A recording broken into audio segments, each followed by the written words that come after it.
Hello, everyone. Welcome back to the Dating After Divorce podcast. It is good to be back. I've been off for a couple of weeks, just doing some R&R and collecting myself and just really taking some time to enjoy the summer.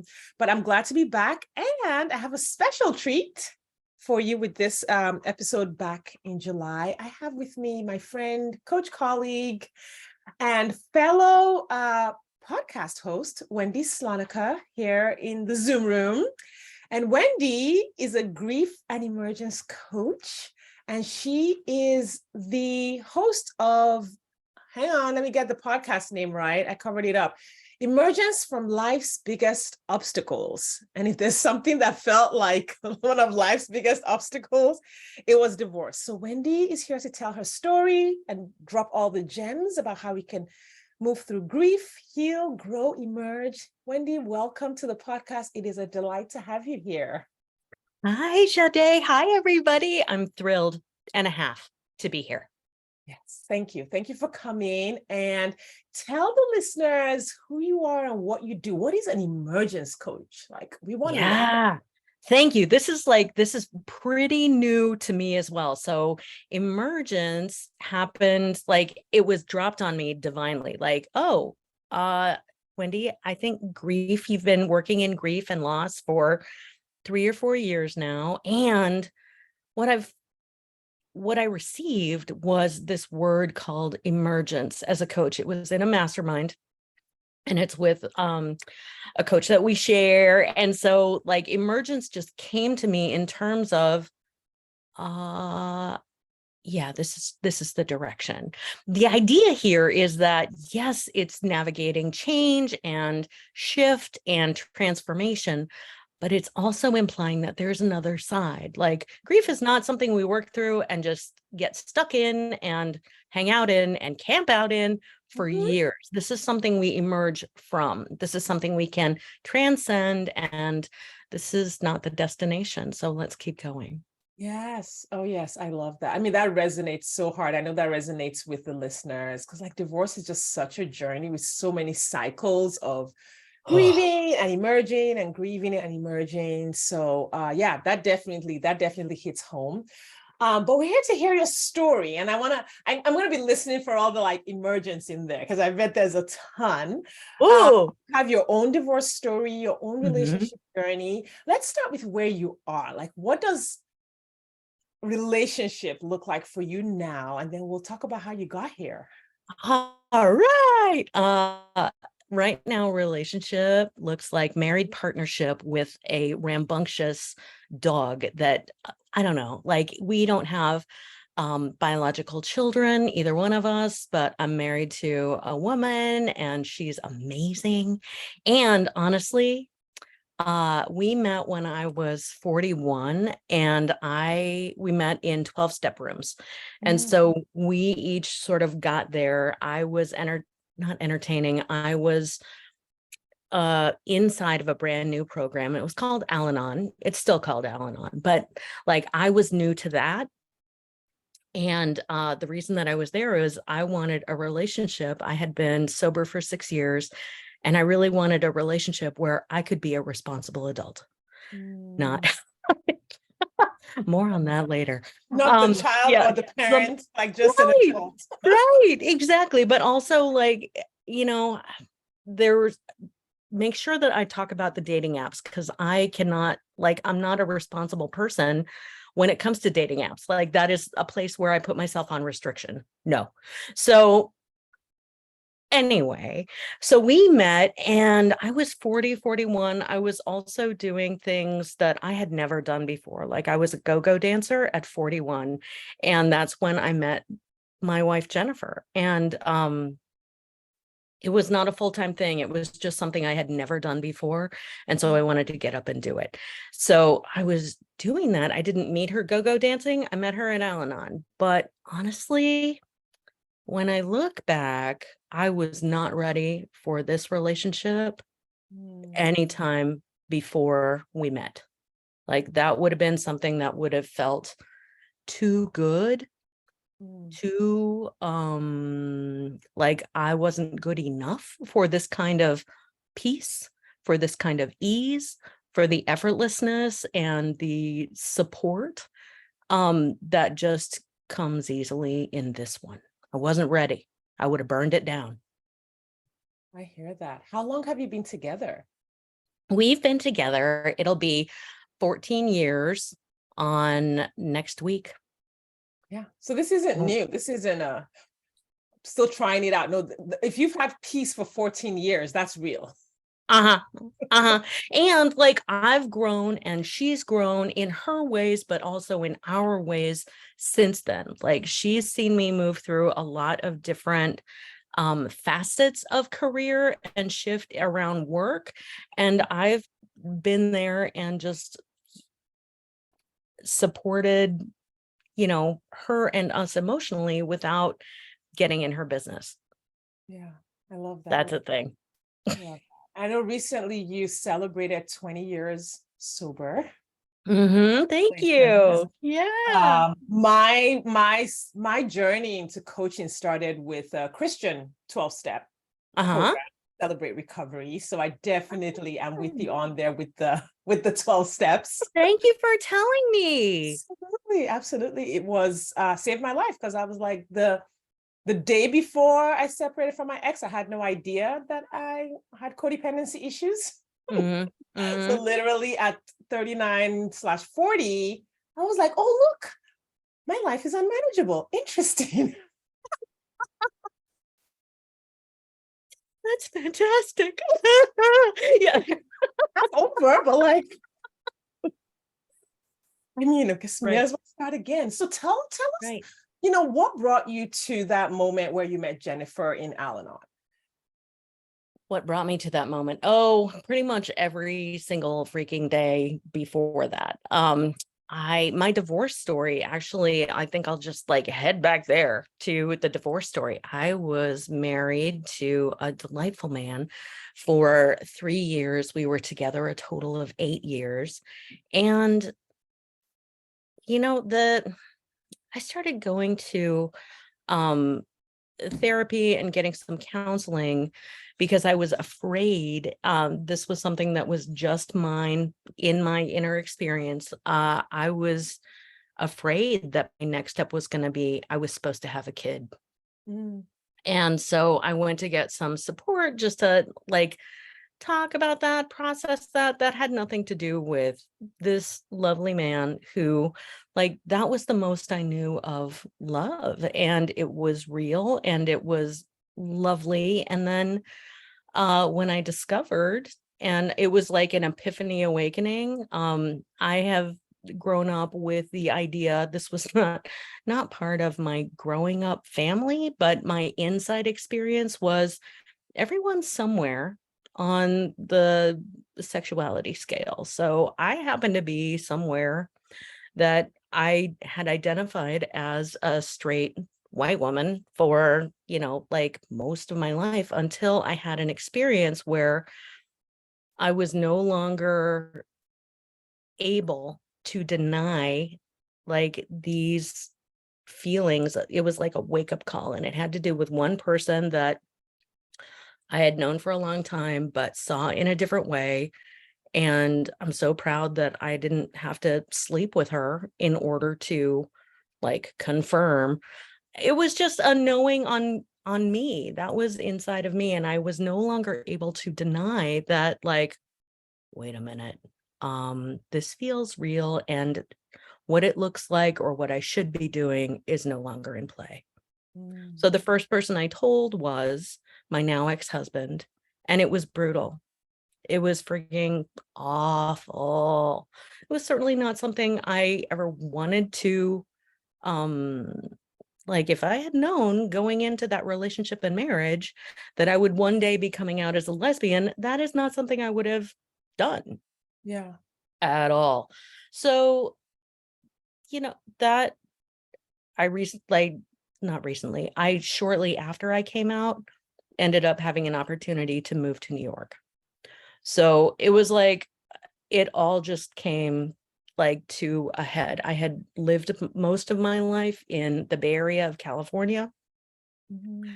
And then I had an opportunity to move across the country and work in theater, which is where my undergrad is in. Yeah. And so there was just a lot of opportunity for change and identity shift. And so like, it was November when I moved across the country. I had been out of the house that we had shared for about 6 months, 3, 4, 6 months. I can't remember now. This was 2002. And moved across the country. That was culture shock. That was identity shift. That was grief and loss. My parents at the time were really struggling with, what do you mean? What are you talking about? You're what? Yeah. And there was a lot of, it's just a phase sort of thing. That was discussed and then rediscussed, and then like, hey, let's discuss that again. Because How Wendy, old were you at this oh point? my God, what was I? 35? Isn't that, Yeah. I love it. I They're can't like possibly know my own self. No way. 35, but like let's all weigh in here on her life Mhm. choices that she's very sure about, but we're not sure about. Right. It's just such a like something they never expected, something that was so shocking that they needed to go through and grieve. And I could not be there for them in that. Mm, Like that nope, I got mine. And I finally at some point was like, listen, I can't talk about this anymore unless you're going to support me yeah, in and I whatever find way. that interesting that, and I don't want to put a name on it like enmeshment or whatever, but I am a parent of, Mhm. grown children kind of on the cusp at this point, and I recognize that temptation to not see them as sovereign humans. Mhm. Yeah. You know, Yeah. like we've been in this appropriately codependent relationship for 18 years where I'm in charge Mhm. of all of your choices, what you Responsible. and all that. I'm responsible and in charge. And, we're working this out together. And without self-awareness or an understanding of appropriate relationships, individuation, it's Mhm. very easy to just continue seeing your child in that light. So Right. at 35, it's like, well, yeah, we need to discuss this. Right. Right. And so that, like putting that in a way where actually nothing's wrong. This Mhm. is simply a direction. This is a truth of mine that I am, and I'm going in this direction. I'm actually not asking for permission. This is where I'm going. And, that certainly does have consequences. That certainly has, like, there was upheaval. There was a lot of confusion. There was hurt. And there was also just not knowing, Yeah. Yeah. plenty of not knowing. Yeah. How did you feel? Because I always reference the stress scale, like Hmm. the life incidents that have the highest number of points for stress, and divorce tends to have a cluster of them. So it's not just the one thing. So divorce by itself, I think, is the second Right. highest, but clustered around divorce is then moving, which is one of the top 10 as Right. well. Right. Changes in financial situation. Completely. Um, there are like 5 that cluster around divorce. So like when you add up the stress points for divorce and everything Hmm. that goes with it, it tends to be like really, really high. Hmm. So Yeah. what were you experiencing? It most of it I was on such a like I felt like I had gone through some sort of transformation. It was like a deepening, but it was also a way for me to tell this truth that I'd never entertained or considered for myself. I was just always kind of like, okay, well, what am I supposed to be doing next versus what do I want next? Yeah. And so that kind of like overshadowed thought about like what do other people think or what will other people say. um this is not okay. There was that had felt so freeing. And in the middle of telling my truth, there were a lot of people who felt a lot of hurt and anger, reasonably, 100% reasonably. uh some of the challenging feelings didn't really come until later for me. And some of that has to do with, like, I had this whole new identity that I had never explored. There was a sense of more pleasure and presence in where I was going, right? So I had somewhere really like wild and incredible and new to go. And it was this whole culture that I was going to swim in. Mm. And so it was kind of like having another adolescence. Interesting. One where like I was clear and I was present and I like knew about some of my own working parts and what didn't work Yeah. around partnership and intimacy and this sort of thing, but it was on a freer level. Yeah. Some Yeah. of this also included a lot of shame when I was disclosing and coming out to people that that I hadn't known earlier, right? Like I there was no way I could have known earlier, and there was no way ultimately eventually that I should have known earlier. So when I let myself off the hook from that, Yeah. that's where some real healing also began. That was just acceptance of my story and my path. Yeah. Yeah. Yeah. That's powerful. So it sounds like the sort of the joy and freedom that came from, Mhm. hey, I'm fully being myself now, almost like ameliorated I'm moving across the country and taking the Right. subway. And I don't know if you had to climb 5 flights of stairs to your apartment in New York, because that craziness happens over there. Like, Right. Right. all of that happening, it almost seems like it balanced it out. I don't know, does that sound I true? would say, yeah, I think it was more like there was more to focus on that was unknown and exciting. Mhm. I felt like things had been really opening up by me coming out and coming to this realization. But then also, I could see and empathize with, it was not an opening up for others. Like with my ex-husband, we ended up going to counseling to end the marriage. And so we hadn't been to counseling before. It was a perfectly excellent relationship. Like we didn't fight, we didn't, do have a lot of problems around that relationship. It was super loving, and that's what I knew of love at the time. Yeah. Yeah. Yeah. Oh, I love that you went to counseling for that. That's just very conscious. I was really proud of myself for that. I mean, that was something that, like, one, I'm really proud that I didn't sleep with the person that kind of like was a catalyst for my own awakening. I I didn't sleep with them at this point. Um, and I haven't really talked to them in a while either. So, like, yeah, I was proud of that, but also going to counseling, either just to talk it out in a facilitated way or to end it. My priority was like, I want to end this well.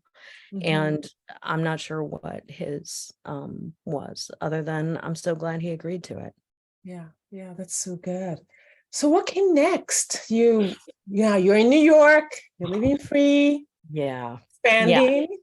It's like wild. Like some of the things that just ridiculous. Like I moved in November, I drove across country, um, and I moved to New York without a coat. I was like, oh, that's what Northern California people do, is like they move over and think, oh, let's just see what happens. And so like let that just be Yeah. the example of me going into the entire lesbian culture, right? It's like Yeah. I was there without a coat in November in New York. Oh What? my gosh. So much I didn't know, so much I didn't really like understand or get until I had Mhm. a lived experience. Primarily, this had to do with my first girlfriend, who like knew completely, had known my husband. We had known each other for a while. I had worked in theater when she lived in San Jose, and like we worked great together on backstage projects. And so that's how I got my first job in theater in New York. And honestly, that like I was coming out of a marriage and into a completely new identity. And then, you know, this person was looking for somebody for a very long term, like, please don't make me date again kind of relationship. And so when she asked me, hey, can I call you my girlfriend? My experience was, well, she's not asking to get married. So girlfriend means, for me, committed. And for me, that also meant monogamous. Mm-hmm. And it did not mean wife. However, like, my experience of that in lesbian culture was like, it's closer to wife than girlfriend in that capacity. So that was a big learning curve around communication and like, what are we talking about exactly? Yes.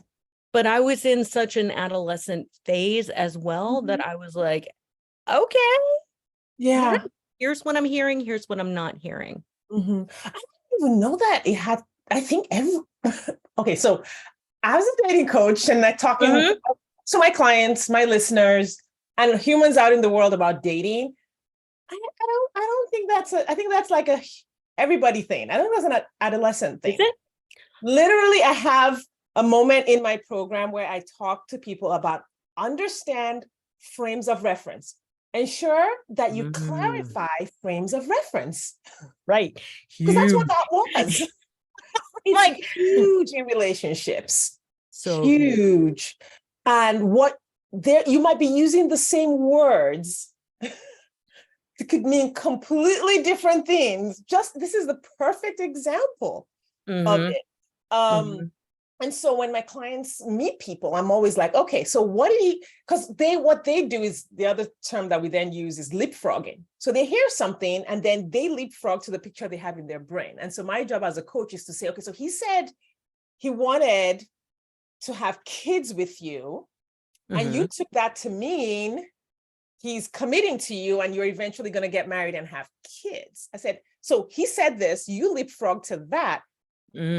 Do is actually get curious. What do you mean by that? Tell me more. Is there a timeline? What are we talking about? I'm like, is this like have kids with me like tonight? Right. Right. Like, what? Yeah. Are you going off birth control? What was happening? And I thought we were at the amusement park. Yeah. Yeah. And so I think that's a beautiful illustration of just understanding that frames of reference are important, especially if we're approaching relationships with a mature adult mind, where we don't assume what other people are saying, where we assume that other people are a universe unto themselves. And we want to get curious and know this person and what they're thinking and what they're saying means. Amazing. This is also like when you were talking about the levels of stress, like all the things that you mentioned, Sade, were like also things that can spark feelings of grief and loss. Not only stress, but also grief and loss. So, having that understanding about leapfrogging as well. It's not just a this thing, it's an everybody thing. Everybody has their own unique experiences of dating, of divorce, of loss, of all of it. It's kind of a wild crucible when we're talking about divorce and relationships because they're so pinnacle for us. Like we do a lot of things in pinnacle relationships. So like they're pretty important. Yeah, I really appreciate you saying that. Yeah, 100%. So you had your first relationship. Was that, and you knew her in person. When did you get on the dating apps? Oh God. That was when I had moved to Seattle during my first year of sober recovery. And it was eating disorder recovery. I had ended up stopping drinking at the same time. So I think it was when I had moved to Seattle. There was another relationship that I had tried to have long term when I moved from New York to Seattle. And it ended after like a year and a half ish, 15 months, something. And I was devastated. Like I felt more heartbroken than during my divorce with this relationship that was less than half the time. Like it was the relationship that just I crumbled in. So fetal position frequently for a long time. I ended up going to try dance classes at the Century Ballroom, shout out, here in Seattle. So I could like meet people with appropriate touch and just sort of like not really get super attached, but also have some fun and get myself out of the house. Yeah. Dating apps were kind of around that period as well. And so it was a lot of spiked emotion for me. It was a lot of adrenalized, very playful, super flirty time for me. And I'm a writer as well. So like I can come across as like fun and hilarious and all those things. Part of the Gemini nature, I suppose. But I really was having so much fun with it. And at the same time, I was not my most mature self, not emotionally mature, not like it wasn't. I think I tried to date one or two people at a time, and that just blew up in my freaking face because most of the people that I were talking to were just really ready to have the one. Interesting. It's Dating amazing was not how, really a like, thing. people are always like, well, nobody on the apps wants to commit. And then how people looking for the one connecting with They this. called it dating. Not really. Yeah. Yeah, I'm Mhm. always fascinated by that. And I don't have any scientific proof. I really just have experiential proof that who we connect with, who we find, or who finds us on the apps Mhm. is a reflection of the next thing we need to learn. Right. Right. And so a lot of my clients come in and they're like, well, I've been on the apps and all I get is this, and these are the people that like me, and I've swiped on 5,000 people. And I'm like, because they think that that means that there are no good people on the apps, like no one who Right. wants a commitment, no one who wants to Right. want. And what I end up teaching them is that, well, the reason like you had to swipe on 5,000 people and then still come and hire me is that you didn't learn, like you Doing it didn't take the different. learning from each one to the next one. Right. Well, and this is similar to like when clients come to me and they're like, I've had the same pattern, the same issue over and over again. They may have like married and divorced the same sort of person and had the same patterns over and over again. Yes. Yeah. And you can't Yes. see your own patterns. Like you just cannot No see way. your own blind spots. Yep. This Yep. is why we read books. This is why Mhm. we listen to videos. This is why we have coaches and Talk to therapists to people. help us see, those patterns. And when my clients finally see the patterns, like this is my favorite moment in coaching, when I've had a woman, like, I'm like, okay, the next 10 dates, just do the swiping my way, Mhm. do the Mhm. evaluations my way, and let's see what happens. And it's always my favorite thing when they're like, oh, I see some of the criteria I was using to swipe left Mhm. and say no to some people had nothing to do with those people, because here I am dating this person who would have been a no before I worked with you. And they're actually not too bad. They're not the one, but they're not bad. Right. Right. They're a one dateable date. Yes. Versus the 25 horrible, creepy dates that they'd had before. Yeah, let's not have those. Yeah. Yeah. So like with the people who like swiped on you and met you, they could take away the message, well, everyone on here is here to just kind of chill and, have fun and date multiple people. But, Mhm. you could also be like, well, everybody here wants a girlfriend. I know what's happening. Right. And for me, some of that too was I didn't know what I wanted. Mm, Like I use dating apps for like some of my like grief and loss as a distraction. So like, okay, I was avoiding my own feelings and let's go meet somebody new. That's a surefire way to meet the exact same person again. again and again. Yeah. Yeah. Lots of people on the dating apps using them as distractions.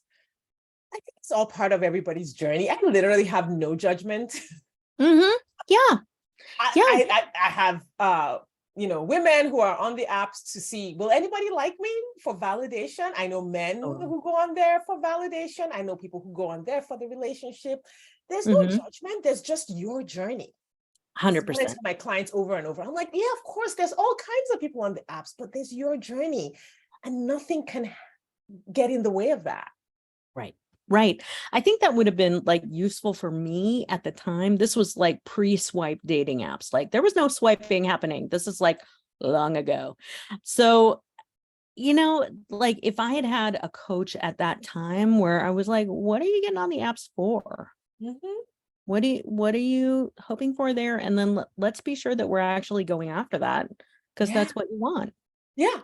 Versus, let's put that out there. We're here to check it out. Right. See what's up. Right. Let's have like the intentional experiment, because one thing that I was like, oh, I don't really like how I behaved in some of those encounters. And at the same time, I got exactly what I needed every time to move on from there. Yeah. Oh, I love that. I love how you don't shame yourself for that. Thank you.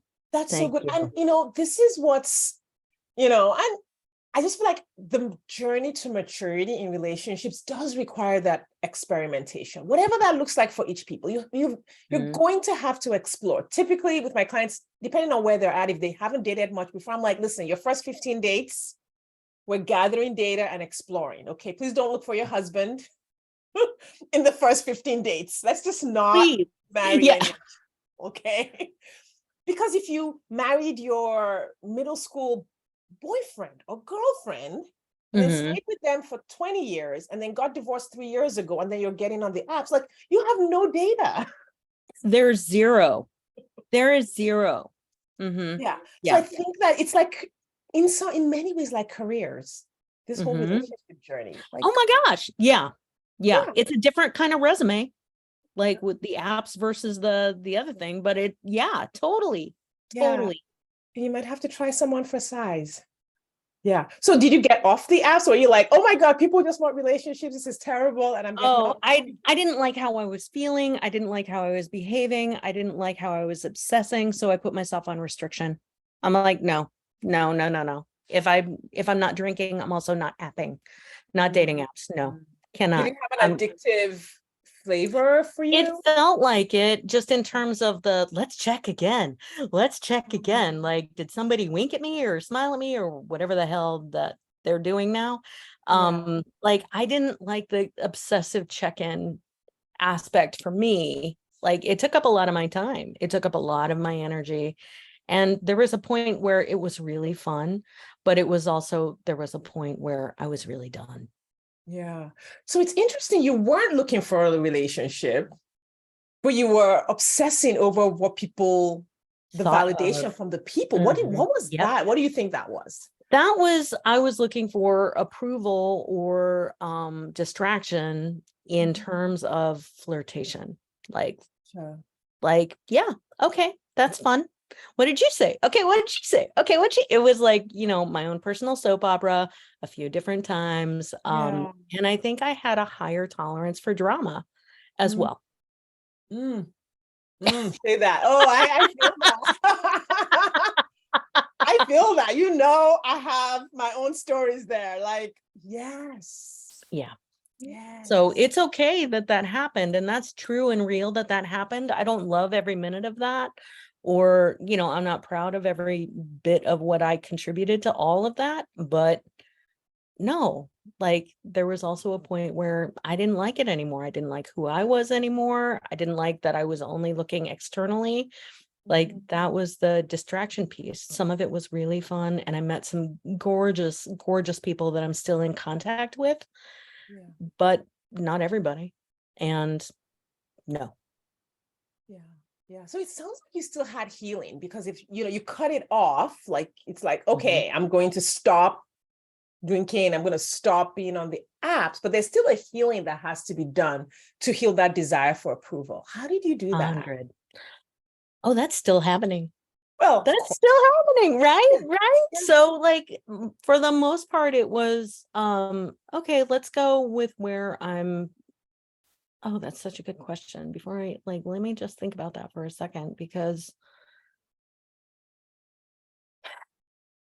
yeah, that was all along. That was, how do I want to be? Who and how do I want to be? Mhm. And that has nothing to do with anybody else. If nobody else was ever to give me like a wink or a smile or a whatever, or a right swipe or a yes, please, how would I want to be? Yeah. Showing up as the person you want to be means that Mhm. you have your own approval. Exactly. Exactly. And that's something that Serena Hicks, our coach, has said recently and talked about, is like creating that safety inside. Yep. Yes. Yep. Yeah. Yep. So the more I was like, oh, I'm just gonna go ahead and take care of myself and just allow other people to come in and then also go as they desire, for me to like say what I desire or would prefer, and then be okay with being the person to take care of my own needs. Oh, that's like a whole, that is, I know that's not enlightenment, but It it's took a pretty long, close. yeah, and to be able to do that with somebody, I mean, it was amazing. Jennifer, my wife, and I, we speak the same language around like what is that? Mhm. Um, it was so great. She told a story recently, just around somebody said to somebody else, like, what are you looking for in a relationship? I'm looking for security and safety and compassion and intimacy and da da da da and all these things. And the person looks to the other person who just gave that big litany and said, actually, the person that you're in a relationship with is giving you, you get love from them. All the rest of the things you just listed, that's on you to get for yourself. Ooh. Which was like, whoa. Who Yeah. wants to hear that? It's like, wait, what? I don't want this to Whoa. feel. Yeah. So part of me is like, so that so resonates. And part of me also wants to vomit. So Yeah. Yeah. I mean, and just to know that, like, even when we recognize that, I think the reason it feels so painful initially is because we've been conditioned that the opposite was supposed to happen. We've been working for the opposite. We've been hustling like we were told to. right. I'm looking for the list. Yeah, Yeah. hustle for the looks. Like, I mean, I remember being told as a young person, okay, you got to know how to cook because hmm you're gonna need to know how to cook for your husband. You're gonna know how to clean, like all the things. There were just all of these things, and so it's like, listen, if I'm doing all this, well, like hmm there better be this. Better get paid. Yeah. Where's the And provider part? Yeah. yeah, Or the where's provider, that I'm the conditioned? intimacy, the social status, the hmm empathy, all of those things, and it's Yep. very transactional the way um and I think it's a global culture issue that we talk about relationships Mm. versus being taught to have that first relationship with ourselves. Oh my gosh. Yeah. If we started out with like actually having a relationship with ourselves, it would radically change so much, because it's radically changed like me post divorce and now me mid marriage. Yeah, yeah, that's amazing. That's amazing. I love that you talked about just that, like, desire for approval. I mean, a Mhm. lot of what happens in my practice is helping my clients, those who have it, like not everyone, people come at different stages of their journey. Mhm. um, it can take a little longer for people who are still really in the grasp of the desire for approval, the desire for security, Mhm. or if they don't see their own personal value. And sometimes we have to do, I love to do the work at the same time, so Mhm. that whenever that moment comes, right there, they meet their person. Some people do all of that work before, and then boom, they'll Yeah. meet someone. I have a client who met her person in new record, less than 8 weeks. I Well just put done, an email about it. persons. Like, Oh, that's exciting. I'm like, 8 weeks. I was like, I'm not advertising that. I'm going to tell you a story, but I am not going to put that on my messaging because I don't Right. know what Right. this That's magic a big is. promise. Yeah, Yeah. it's a big, big promise. But yeah, but I recognize that the level of that undercurrent of approval or Mhm. security, the level that a person comes with often determines the length of that journey. Wow. Yeah, that totally makes sense. And, you know, like we can like want and need approval, but like having it from the inside Yeah. is way different than like trying to make it happen externally And I'm from trying to get somebody else. somebody else who's not thinking about you, or only thinking about you a small portion of the time if they actually love you, Oh to my gosh. feel this deep need Mhm. that you have. Like the Yeah, best person to do it, that you can rely on to do it every time, is yourself. right. Right. Like, Somebody's dying of thirst and walking around with a water bottle on them. And then mhm, they're looking for water everywhere else, but like the bottle they already have. yes, Totally. Totally. yes. Oh my So gosh, true what that's you're so doing. good, so good. Mhm. Okay, so we're kind of coming to the end of our conversation. Like, is there any part of your story that you feel like we haven't touched on that could really be of value to the listeners? You know, I have a story. I'm not super proud of it, but I think it would really be illustrative, just based on what we've been talking about around self-sufficiency and sovereignty versus expectations externally. Part of when I was going to salsa dance class to learn how to do some social dancing, which I love, I signed up to be a follow.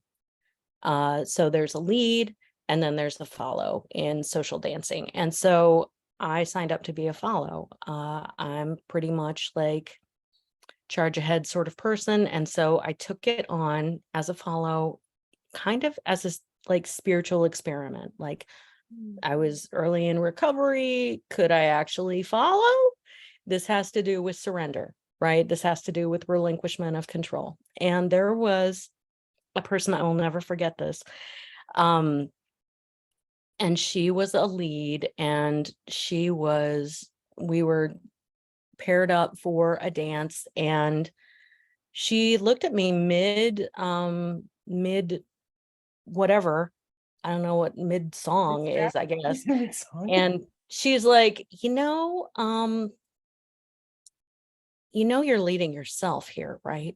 Like it was like I had such a strong sense of like wanting to retain control that I was doing something called back leading. Not proud of this, but like okay, I'm paired up with you as the lead and I'm the follow, but I'm gonna make it look like hashtag manipulation. I'm gonna make it look like and seem like we're doing what you want to do. No, she said, you're leading yourself here. I'm like, yeah, that's the problem. Right. Like I was able to say that I, immediately in the moment. yeah. But that was also my experiment of like, okay, Wendy, that really showed me a lot about how my back leading, and I was doing it in more than dating. Like I wanted control. I wanted a certain outcome. I wanted to make it happen. I was taught to do that. And that's was not working in that dance relationship. I'm so grateful to that person. I will never forget that story. Yeah. Yeah. That awareness, I love your awareness in the moment. You're like, yep, you caught me. Yeah. Yeah, Yeah. so good. And Yeah. I love how like we think people don't notice. Oh gosh. They can feel it. Oh my gosh. If you had somebody who was backleading you and manipulating you when you're like trying to dance with them, like up close, and you're in their arms or they're in your like, Mhm. yeah, you're gonna know. Yeah, yeah. And I wish I want to find another word for it, for because manipulation sounds really malicious and It negative. does. And most people are really just trying to like, I don't know, keep themselves safe Yeah. Agree. in the search for approval, or like wanting to retain control, wanting to protect themselves. Uh-huh. And then we're doing this thing where we're giving off this fake energy Yep. and hoping or thinking or believing that people don't notice. And I'm constantly telling my clients, listen, they notice. Like, we've got to work on the energy. We've got to make sure that the energy that you are stepping out into this date with is real and Right. true to you. Because if you are saying yes to everything the man talks about, because you really like him and you want him to like you, he may not consciously feel it, but he will feel it subconsciously. Right. Right. Right. And so Yeah. we got to work on that. Like we got to work on like who you are when you are in your home is the same person that you are, and you're good with that. Right. Well, and some of that too, like, my awareness was very limited for a long, long time because it wasn't safe for me to like to be out. Like I was straight until I was out, and then I was out, and that was it. So, being good with what you're aware of in the moment, because Yeah. you're going to get aware of more if you want to. Yeah. You totally will. Yeah. Amazing. Like just having that compassion for yourself wherever you are doing the work, but being like, yep, here's where I am, even being able to laugh at it. I Mhm. remember that from my recovery days, like myself and the other women, we just laughed. We would just Oh like my gosh. we So need would it. just point out all of our like behaviors and they were really That like, was me. That was mine. yeah, that look at now it's so fun. It wasn't so fun then. We Totally had not. to do that to survive it, but yeah. Hmm. To Yeah. identify it though, I mean, that's healing too. Oh, Yeah. I'm so glad. Thank you for sharing your story. I want to ask a little more about your work. Like when clients come to work with you, what's usually like where are they usually? What are the triggers that say, hey, I gotta work with Wendy. You gotta give her a Yeah. call. Thank you. Thank you. Sometimes it has to do with shock, and I need like some sort of immediate support. There was a person who came to me when somebody had asked her partner of 8 years had asked her for a divorce that she did not want. And so coming to terms with that, it was like the initial shock. It's never too early to begin grief healing. And that is an excellent place of support. What else also happens is like we carry along lots of things that we haven't processed emotionally. And so sometimes it's a move, sometimes it's a divorce, sometimes somebody died. Death and divorce are the two big D's in terms of like the biggest causes for grief and loss feelings. Yeah. But there are 40 plus other plain old life events that can bring about grief and loss. So we like kind of pack them in. We've been taught to do that, conditioned to do that. So a lot of times it's several changes that have happened in succession, and then the family pet dies, and they're like, I'm done. I need some help and support immediately because I can't handle that Blackie died, or that, my Yeah. parrot died, or whatever it is. Like sometimes it's just the capper. Yes. Yeah. Yeah. And and I know you were supposed to be telling me we were going to be wrapping up, but I just grief is like a huge part of like, my journey and my clients' work. Um, recognizing that like in some ways grief is part of living. We're constantly experiencing loss. Oh my gosh. Yeah, because we're constantly experiencing change. It's just that Yes. we are so like, how does it look? And I really want the fun ones.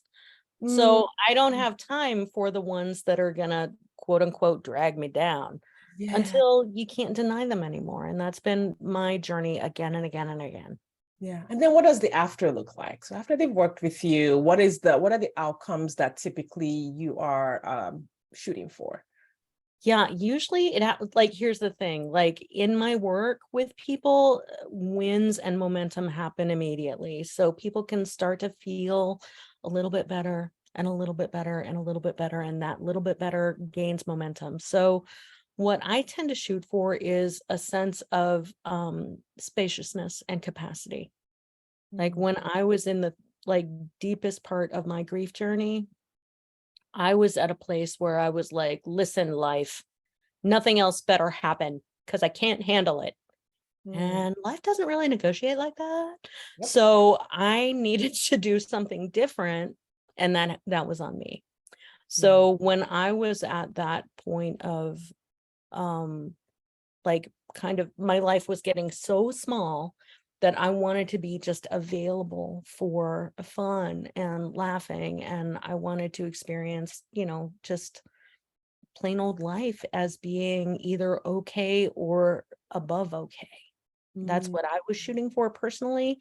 What I tend to shoot for now is like a sense of peace and knowing and capacity and we're not trying to talk anybody out of their feelings that they're having, but we're also going to acknowledge that this is not the destination. It doesn't have to be. Yeah, love it. Thank you so much for being here. Thank you so much for sharing your story and your work with the listeners. Really appreciate it. So great. I'm so pleased and grateful that you asked. Thank you, Sade. You're welcome. All right, listeners, this has been such a good one. I just feel so much like joy from this conversation. Just it's really validated. There's so many parts of my own experience. So listeners, I want to encourage you to follow Wendy. Her social media handles and her podcast link will be in the show notes. We all experience grief, so her work and her message, I think, will be applicable to all of us. We want to thank you for your time and attention, and we will see you next time. Thanks, Wendy.